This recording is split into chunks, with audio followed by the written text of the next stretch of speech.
মধ্যপ্রাচ্যে যুদ্ধ ছড়িয়ে পড়া ঠেকাতে ইসরায়েলের উপর আমেরিকার প্রভাব অত্যন্ত সীমিত, এমনটাই মনে করছেন নেটোর সাবেক সুপ্রিম অ্যালায়েড কমান্ডার অবসরপ্রাপ্ত অ্যাডমিরাল জেমস স্টাফরিডিস।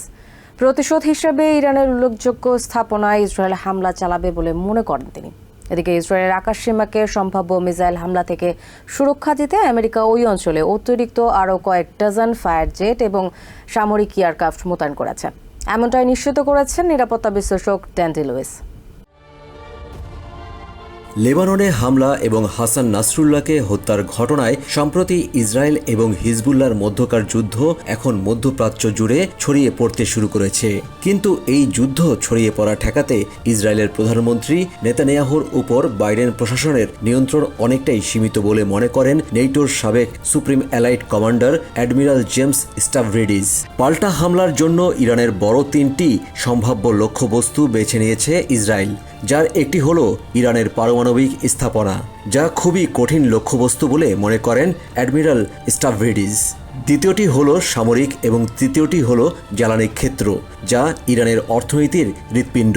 তবে হালকাভাবে হামলার পরিকল্পনা নেতানিয়াহুর নেই। তিনি ইরানকে দুর্বল করে দিতে উল্লেখযোগ্য হামলা চালাবেন বলে মনে করেন সাবেক এই কমান্ডার। এদিকে council on foreign relations president Michael Froman বলেন, দলের শীর্ষ নেতাকে হারিয়ে হিজবুল্লাহ এখন রাজনৈতিক এবং সামরিকভাবে বিপর্যস্ত। ইরান সম্ভবত চাইবে তাদের মাধ্যমে পারমাণবিক হামলার সূত্রপাত ঘটাতে। তবে ইসরায়েল ঘোষণা দিয়েছে পারমাণবিক হামলার অনুমতি দেবে না ইরানকে। প্রতিশোধ নেওয়ার জন্য নেতানিয়াহু কি করবে তা সবার অজানা, তবে এটা সংঘাতকে দ্রুতই বাড়াবে বলে মনে করেন ফ্রোম্যান।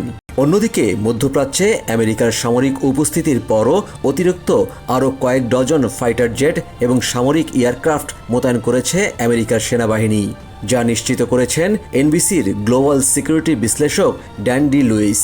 এই বিশ্লেষকের মতে পার্সিয়ান গলফে অবস্থান করা আমেরিকার সামরিক রণতরী মূলত ইসরায়েলকে সহায়তার জন্যই। ইসরায়েল হিজবুল্লাহর যুদ্ধকে কেন্দ্র করে মধ্যপ্রাচ্যের সম্ভাব্য সংঘাত বৃদ্ধির আশঙ্কা থেকেই অতিরিক্ত সামরিক সক্ষমতা বাড়ানো হয়েছে বলে মনে করছেন Dandy Lewis. Yusuf Khaled, TVN 24 news desk. New York থেকে সম্প্রচারিত টিভিএন 24 টেলিভিশন বিশ্বজুড়ে বাঙালির কণ্ঠস্বর।